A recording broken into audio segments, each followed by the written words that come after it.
Good evening and welcome to a new edition of To The Point. This evening we'll be delving or discussing the youth conference, youth leadership building conference, which is being held in Egypt as we talk. The second day has commenced. It is still actually in progress. This evening with a distinguished panel, we'll be discussing the future and perspectives of youth in Egypt. With us in the studio is Dr. Abdurrahman Zikri, Professor of Human Genetics at Cairo University. A pleasure to have you with us. Thanks. With us also this evening is Mr. Amr Shafi, who is a manager in one of the leading companies or one of the leading projects in East Port Said project development. Pleasure to have you with us. Pleasure. Gentlemen, in any country, human resource is a potential. A few months ago, when I talked to one of the leading business organizations, the head of the leading business organization of Japan, he said one of the reasons why they consider there is a slide down in Japan's economy is due to the fact that the age is growing and less youth. They're having less youth, so to speak. Yet, we, until recently, considered the people a burden, the youth a problem, that it is really an economic burden because you have to find jobs, you have to find housing, you have to find education, health, what have you. Can we say that this conference has made us reshift our way of thinking? Actually, not this conference only. Actually, this conference came after many initiatives has been started.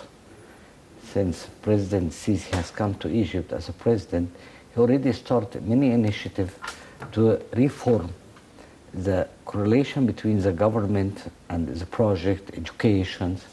And he already made many initiatives, which a presidential initiative, to start making the youth to be the leader of the future. Yes. Therefore, actually, what we see now in Egypt, it hasn't been addressed since more than 30 years. Actually, a human being is the most important resource for any country need to develop, because this is the main power. This is the main power. What we need now in Egypt, or what we're doing now, reform how the proper use of our generation to build our country in a proper way.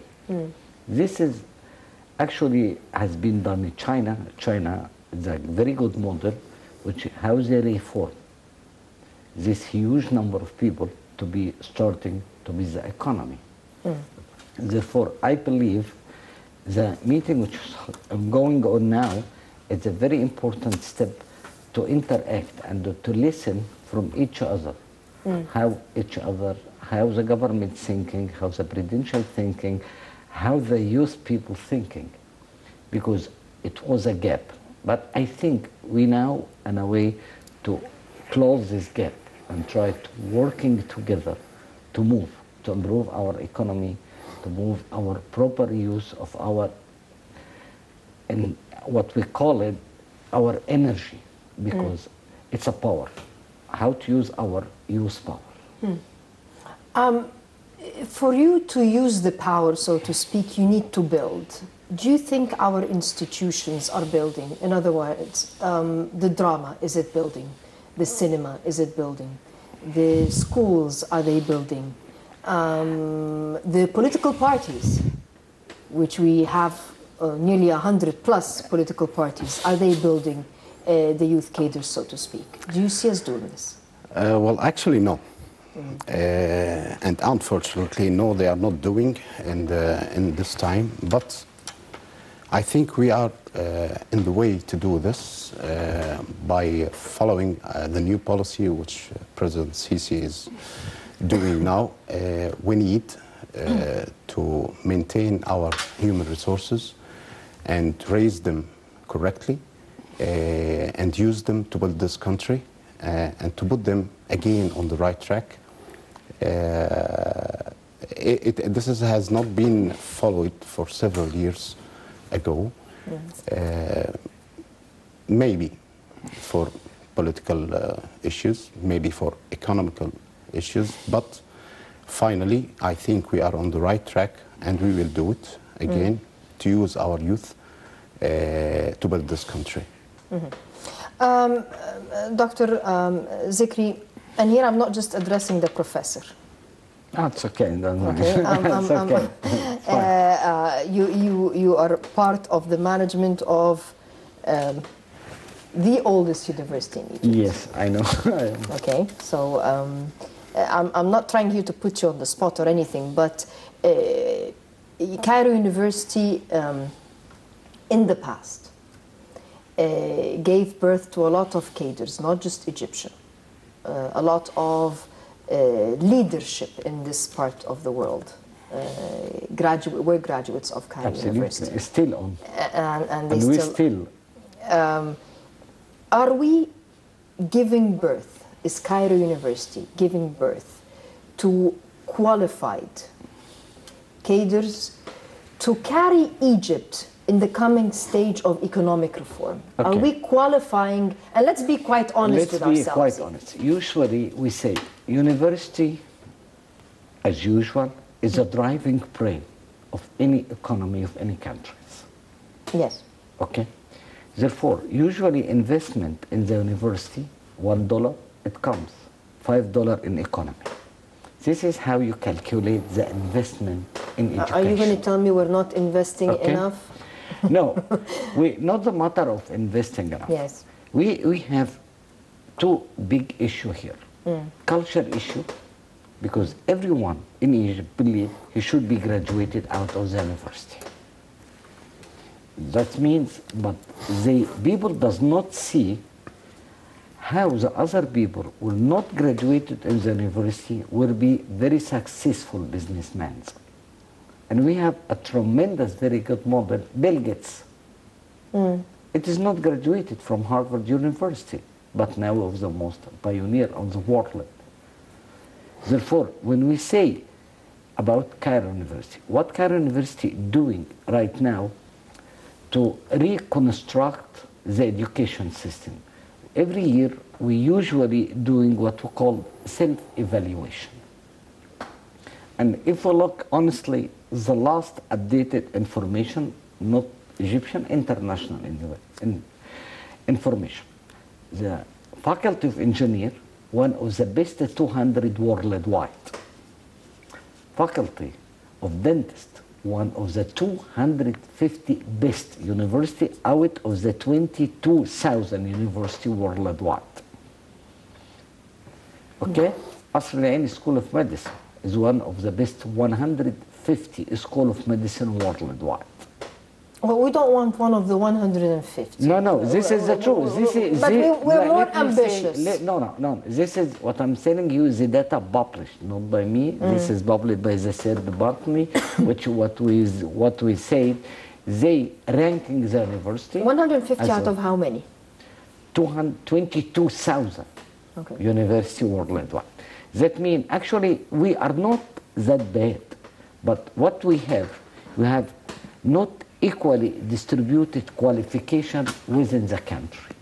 This is the main problem. We discussed this issue before about why not have different branches of supposedly Cairo University all over the place. To distribute. This is highly educated people within the different parts in Cairo. How to make knowledge exchange. That's what we try to do now. We try to do early learning system, what's called electronic learning system. We try now, and not only in Cairo University, this is a big project, how we can do electronic learning, or e-learning, or distant learning. This is very important, because this distant learning, at least not in all curriculum, but part of curriculum. This is how we try to make Cairo University. The second important issue, make your curriculum accredited. Not accredited from the part of the international accreditation, no, but the quality of the Cairo University. Have you listened to the youth perspective? Because today in the conference, one of the issues was education. Yes. Do you listen to what we the people that receive the education, how they feel about the service they are receiving? Okay, that's a very good question. You know how many students are in Cairo University? Tens of thousands. 250. Do you believe we don't have a usual meeting and discussion and conversation. But there are student representatives, student union, who's supposed to be representing the students. If you close the idea to the only representative union, then you miscommunicate with all the people. Usually, we have different way to communicate. We have a personal communication, we have the Facebook, we have the Twitter, we have the Cairo University site, we have a personal contact, we have a professor. We have a different way of communication because the student now, this is the main power we needed to build the Egypt. Therefore, we have to listen, we have to interact in a daily basis, not even in a weekly basis. Because usually when you are in an educational process, you have a problem in one university, one faculty, in other faculty. Therefore, what we need actually to correct the education in Egypt, if we look to the model of Japan, we have to start parallel. We have to start from primary school, parallel to preparatory school, parallel to secondary school, parallel to university. That is to say, don't build primary school and wait 20 years. Nobody doing that. What we need actually reform, education reform plan. Isn't that supposedly what is happening now? We are doing that. With the Japanese example? This is my actually, understanding. look, we are moving worldwide. Now I'm talking to the Vice President of University in China now, working with the Chinese university to see how we can implement. A couple of weeks ago, we had a very big meeting with Japanese group, how we can to interact. A couple of weeks, we were in British Council meeting, how we can reform. Actually, reforming education and higher education now in Egypt is moving very quickly. Okay. Mr. Shafi, one of the issues that were being discussed in the conference is Egypt Vision 2030. Yes. Do you think discussing it with the youth right now and maybe mobilizing the youth, will it make them more active participants? Are you mobilizing the youth towards this? And more importantly, the youth in the conference are a sample. They're not really representative of all the youth. How can we engage larger numbers so that they, because Egypt 2030 is a vision which we hope will be carried out by the youth? Actually, yes, it is empowering the youth. They have to participate, especially this time. If they didn't participate now, when they will participate? It is time to participate. It is time to be involved in all the activities that is being done by the country or the government. It is time to take decisions, real decisions, to involve all level of youth. I'm talking about education, all type of education, all levels of education, I'm sorry. They have to be involved. We need to involve the youth workers, the youth doctors, the youth engineers. Are you involving them in the Portside project? Of course. Do you have a large percentage of youth? Of course. There's a lot of projects now is on the ground in East Portside area. We are encouraging all type of youth to involve themselves and to participate in these projects. We cannot run these projects without the youth. Are they qualified? When you have graduates coming to work in those projects, do you feel that they have graduated from the university with enough qualifications? To be honest, no. But as a start, we learn them, we teach them. After a while, not a big while, they learn how to do it. We have enough smart... The stuff, I'm sorry to keep interrupting here, but the stuff that you feel is missing, is it missing because you think it should have been taught in school? Or is it normal for it to be missing and it's an on-the-job kind of training that is required? It depends on the job that we are searching for. Let's talk about engineers, for example, because I would assume that in East Portside, most of the people that you would want are either engineers or people in that vocation, yes, so to speak. Yes. Are they qualified? Most of them, yes, because they have experience in other projects. But we still learn them and teach them how to do such projects in East Port-Said, because it's quite different. Do you take Cairo University graduates or private university graduates? Both, actually. both, actually, to be honest, Yes. because they are both educated and both need experience, both of them. One of the issues, maybe moving a bit from economy here, and it's an issue which has caused us quite a lot of problem in the past, is religious discourse. And unfortunately, since January 2011, one of the issues that hit us in the face quite strongly is how the youth do not know, or how Al-Azhar and maybe the church, to be quite frank, have not played a stronger role in teaching the youth about moderate Islam and moderate Christianity. And this left more room for fanatic movements like the Brotherhood and otherwise to actually meddle with the youth brain. And this is an issue not just in Egypt, but we even see it in different parts of this region. What can educational institutions, aside from Al-Azhar and the church, do? Because I know that even in Cairo University, you were the battlefield of a lot of the religious discourse, so to speak. Actually, in Cairo University, we confess this problem, to be honest, especially after January 11th, and June 30th. And how we can University overcome this problem? It's very simple. Usually, you need to discuss head-to-head. We have a lot of meetings with the students. We discuss with him the relation means the relation between you and God. And this is the main aim of the relation. Religion not to show the people I'm a religion man, because this is relation between me and my God. Whatever my religion, everyone should respect the other.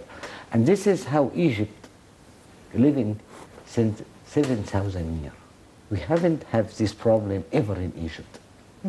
And I don't believe Egyptian people, all of them religions. They are believing God, Egyptian, Christian or Muslim. And everyone has the right to do by his own way. This is just, I believe, university play important role in this by simple discussion, not by aggressive action. And we have fixed this problem in Cairo University by discussing with the student, by discussing everyone free. Therefore, if you go to Cairo University, everyone free. Therefore, we didn't actually confess, and we consider a very serious problem. The another steps to fix this problem, I believe, these problems are not one of the main problems in Egypt. This is not the main problem, as not mean the main problem. Actually, our main problem, how to continuous improvement in our education system, because the education system, it is dynamic. As we say, how we correct our examination, how to make our curriculum working with the brain rather than working more than information. We need to build brain and body. If the Japanese system say he built the brain, how to solve the problem, how to able to be update knowledge and information. What is already known very good in science or medicine 1 year ago, it's old. Every day you have something new. Yes. Therefore, we need to create a student able to update information. Self-learning process. One of the other issues is how the media and drama, which is very, very important, especially for the youth, how the media and drama shape our future generation. How do you see this? Negatively. That was a very Yes. straight and to the point answer. Yes, negatively actually. We don't see positive effects on our youth during through the drama or the cinema. If you return back to the movies, which has been produced several years ago, it's all about low ethics attitudes. We are not learning our youth how to be a good citizen living in this country. We don't give them the good ethics which they need. It's all about nothing, just business industry aiming to collect more money. That's it. But no ethics. That's it. Okay, and if we talk about political participation, if you look at our parliament, for example, do you see enough youth in the parliament? In the meantime, yes, I think so. Yes, as a start, yes. It's a huge step we have taken in this parliament. The number of youth which has joined the last parliament is considered a huge number, considering to the past, of course. It's a great step as a beginning. I like to comment on that. If you look to the CNN, BBC News, they usually, at the end of the news, there is spotlight about scientific success. Is any channel in Egypt, private or public, by the end of the news, they had a 2 minutes was called Science Tech? No. You have this in separate programs, but, No, not the way you're mentioning. not the Specialized programs. No, Yes. no, not even. Usually, they are in the media. They look what is the pride, what is the good, what is the good model, what is the good scientist, what is the good engineer, what's the new invention. We have in Egypt a lot of some beautiful things. Every day is coming. But not highlighted, actually. Not highlighted, nobody told. Everyone looked to the problem and try to magnify the problem. Negative, usually negative. This is how the media gives to the people. Yes, there is a problem. You have the right to spotlight, but there is some success. You have to be balanced between both. Therefore, really, the media is negative, negative, negative. Research and development. I hope when I say that until recently we did not recognize the value of proper research before we set up any kind of project. Would you say that we have surpassed this way of thinking and maybe instilled in the future generations that nothing should be done without research? Before starting any project or the country to step forward, researches is the most important step we have to take. Researches means finding a solution in a scientific way and how to do it successfully. It is not the matter of just collecting data or something like that. No, it is collecting data and working on it and know how to use these data correctly on the right track to find your goal. So until this moment, research is not considered the most important thing before starting any project. But yes, we are on the way. We are fixing our track. We are trying to do it in the right way. To make the research is the most important thing before starting any project in this country. We are in the phase of launching a lot of projects, and unfortunately those projects, or fortunately those projects are not only, we don't only need university graduates to qualify to do it. As a matter of fact, you might need more vocational school graduates than the university graduates. How can we change the culture that being a carpenter or a painter or a plumber or what have you is not a taboo? You are just as significant in this economic reform cycle if you're a vocational school graduate. That's what I'm addressing. We need the media change the culture. Because if we say the engineer, one engineer cannot work without subspecialists. Like doctor cannot work without nursing, without lab, without infrastructure. Therefore, Actually, we have to reconstruct our way of thinking. And all of them should be qualified to able to have a very good job. Because even if I have a very good engineering system, but this engineering, the assistant was not at the same level. But how can you change this? How Because is it you're saying the media, No. if we're going to depend on the media alone, Not only. What we have now reforming what we call technical institute. Now we need a very big number of technical institute which not only gives a degree of the Berchus or Baccalaureate, no, lower degree, 2 years, but this is the way most of the people would not like to go this direction. Therefore, the only way to increase the salary of this group of people to reach to the standard which have a very good salary equal to university or even sometimes better. I know some technicians and some labs technicians make more money than the university graduates. That's what I'm saying. This is the informal sector. That's what I'm saying. That is, we have to pay them a very good payment. If we have a very good payment for this stuff, then will people shift this way. But before we do that, we have to offer him a very good way of education. That means we need more technical institutes. Whose responsibility is it to build those technical schools? Both private sector who build the private university and the government. Because now if we look to how many private university and how many governmental university, that means we are two partners now in this process. But we didn't see very few private technical schools. Yeah, that's what I'm saying.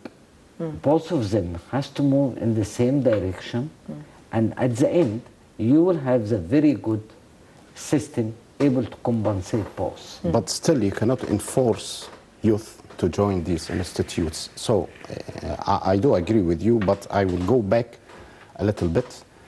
It starts from the family, actually, from the society. We have to change our way of thinking.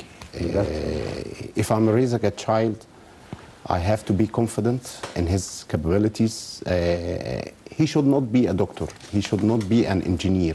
If he wants to be something else, he should be. This is the way of our thinking and Egyptian society as all in all. So we have to change. This is the starting point. It is not...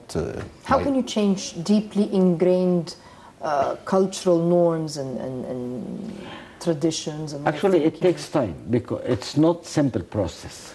But the first, if we say the high technician will have a very good salary equal to engineer. But then the engineer will not think it's fair. No. That after 5 years of studying, he gets the same salary as... If we put the job description... There you go, someone here doesn't look very happy. No. I see that in different universities and outside Egypt. High-tech. Experienced. Yes. Experienced. Now, how he built experience? Yeah, by time. So it has nothing to do with the degree. It has to do with the experience. Yes. Actually, there is two big important issues. We have to balance between the degree and experience. Experience means money. Not only the degree means money. In some cases, certain years of experience equal a degree. Yes, therefore, that means if we start to create a very high technician group, by time, this high technician group will earn more money. We're able to build more. But this, as mentioned, Doctor, we need to start modulate the people of way thinking. Not only modulate, to offer him to this institute. If we follow what happened in the conference the past 2 days, and it's been aired in all the media, for example, this issue about education and vocational training and working and stuff it's on the agenda in the 3-day conference. Is this a message which you think will reach the youth?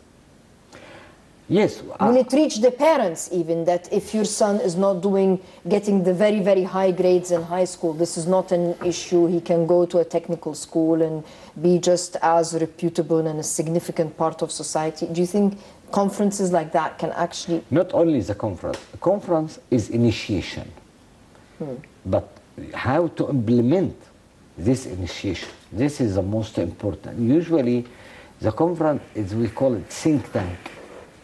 People thinking, discussing, and then raise the most important issue. After that, we have to have what we call implementation plan. How to start doing the recommendation out of this conference to be implemented and to be applied and to be in reality on the fact on the street. Actually, sorry, Go ahead. Here at this point, especially at this point, comes the turn of the media. It's very important to use our media for such conferences, and the goals which we are aiming to, we have to use our media correctly to enforce people and to let them know about what's going on, what we are thinking of, what's our plans. It's very important to know. Do you think conferences like this will encourage dialogue? In other words, we're a very hierarchical society, even when it comes to the father and the son. The father is way above the son, and sometimes he has to dictate and the son has to listen. It's our culture. This is not... The professor is way above the student. No. The student has to obey, respect, and cannot really discuss things with most of the professors. This is not, now the professor is going to... This is not Egyptian You have to problem. defend himself. Okay, not I defend myself. This is it's a cultural, it's a Middle Eastern problem. Not whether it's even American problem, even Italian problem, even Japanese problem. Okay, this is not a simple issue like that we say, because each one during his life has affected by different situations. Therefore, the way of the youth thinking now is different from the way of one think. I believe Egypt now in a very right track is moving very well, moving faster. He wants to move faster than this, because he believes... normal. Youth have more energy. Because if you go 10 years ago, we didn't have mobile, we don't have a communication, we don't have. He now has all this facility. Therefore, he's thinking everything should move fast as the communication and the revolution of communication very quickly. He went to build a home in one day, but this is not situation. If he need to build a home in a couple of weeks or a couple of months. Therefore, the debate, if you look at here in Egypt, is the same debate worldwide. But how to close the gap? This is the issue, how we can close the gap, how to convince the youth, how to increase, or give him more time, give him more experience, give him the way of the proper way of thinking. This is what we have to do. So we have to spend more time with them. Yes, we have. So in both sides, actually, we have to readjust the way of thinking for the elder people in the society, also encouraging youth to... Absolutely. In the same time. Okay, we have a few minutes left, and one of the issues that were also discussed on the agenda of the conference is immigration. There is no problem with youth migrating to seek better opportunities. But at the same time, brain drainage. We're concerned that there is brain drainage. Yeah. Let me tell you by numbers. Or the people that you send on missions, educational missions, and they don't come back. Yes, of course. So it's, you're investing in people, and that's it. Absolutely. For nothing. No. We have actually, as a Cairo University, we calculate that. If you say faculty of engineer, for example, Cairo University faculty of engineer, how many one of them was graduated and how many one of them outside Egypt now, completely? Do you know how many engineers does, for example, Germany need in the next few years? That's you address the most important question. No engineer from Cairo University has went to Germany and came back. Because they still need over 50,000 engineers within the next few years. That we know it. Therefore, we have a big problem, because usually who immigrate are the best brain. Well, of course, they will take the best. We lose a lot. But what other option? The other option, I have more youth, I need to train more, I have to generate more people. This has direct, sometimes good impact and bad impact. What is the good impact? The good impact, you have a good scientific reputation. That's what we call university reputation. That means how many graduate students from Cairo University in the Faculty of Engineering has been accepted in Germany. This is we call university reputation. But the bad impact, you need a very creative group has been moved and the drainage. We calculate Egypt lose about $30 million a year brain drainage. That's a lot of money. A lot of money. You lose this in dollars?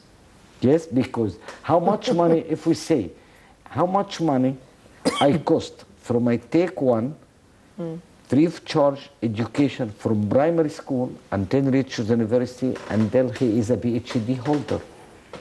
Each one at least 5 to 6 million. At the end, he moved. What do you suggest? What we try to help this problem in Cairo University, we try to generate more brilliant people. But this is not the solution. To But- keep them from, I mean, No, I'm not against people giving- traveling and They will seeking a immigrate, better they will still opportunity, immigrate, but yes. I didn't keep home because this is a personal right decision. If you decide to migrate, But if you pay for my master's and PhD, we then pay. Cairo University is then free of I- charge. I understand, No, but- we education in Cairo should University. graduate studies be free of charge? A master's and PhD, and if it is free, Okay. isn't there a price tag that comes with it? Don't you pay back? Let me put this issue in a proper way. Does now, in this situation, should let the student in the Cairo University pay the cost of education? Do you will agree? The media will agree? At least the high studies. Well, That's what we try to do. We try the PhD holder pay part of the cost, but this should come can I ask you a gradually. question? Yes, If go we- ahead. If we take international regulations or rules, or how the system, the educational system is Okay. in different countries, because we're not really How reinventing many- the wheel. No. Do universities abroad, do students abroad get a free ride in university education, in doing postgraduate studies? Because even if you get a partial subsidy of university graduation, That's what we call it. do you get subsidy Education, of postgraduate that's what study? we have said at the beginning, education reform plan. What we mean by education reform plan, this is a start this year at the Faculty of Medicine. Faculty of Medicine start accept 100 students by full paid, which about 65,000 a year. Faculty of Engineer start now, or 5 or 10 years ago, take a part of the university is pay about 25,000 Egyptian a year. That means what we're doing now, reforming, we compensate between both systems, because I cannot stop completely the free education, because this is right, and start another program which is paid education. That will how to try to compensate. Therefore, what we call, we need to reform education system. And what Cairo University plan to do next couple of years, we will open complete private university at the Cairo University, because we are planning with after 5 to 10 years, Cairo University will be independent, not need money from government, because we are planning to do another university. To generate income to carry. To generate come to pay back the free of charge. So to be added to the list of the private universities. Yes, it will be private. So still we are not solving this issue. We have to look from the other side. Why youth are leaving this country after graduating from universities? What will encourage them to stay? I think if youth found a proper job, if he found a proper lifestyle, Absolutely right. if he can continue living in a decent way, I think he will never think to leave this country. You are absolutely right. But How we can when he make travels, this does he initially find the up to standard job or the decent life, or I mean, The qualified at least engineer the and the qualified, doctor, yes. yes. The but this is qualified- very few. It's a yes. handful, and it's not Yes. the majority No, of those who migrate. Yes. No, no.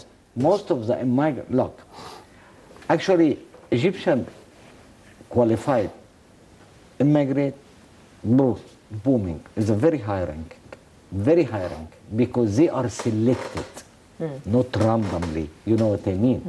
Germany, they select because they go through different exam and different meeting process, and they select it.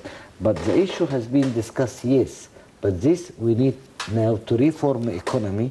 After a couple of years, Egypt will need to import some from outside, maybe after 5 years. Okay, we have a couple of minutes left, and maybe I'll give a minute for each to say where do you think we should emphasize the attention more, the concentration more, to really make sure that we really capitalize on one of the great resources in our country, which is the human resource, and it's the youthful human resources? For me, education and education and education. Because the education, $1 invested in education, you get $5 back in the economy. But proper education. Education, I build brain and health.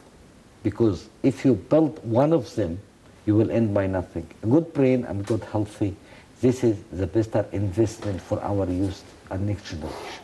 To join both ethics and education in one track, and we will be in the right track, inshallah.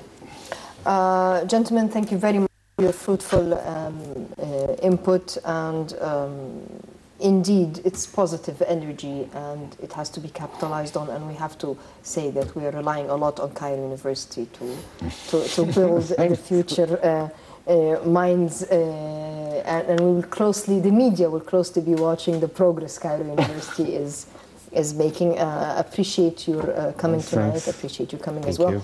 And to you, the viewers, we'll see you same time next week. Until, have a very pleasant evening and good night.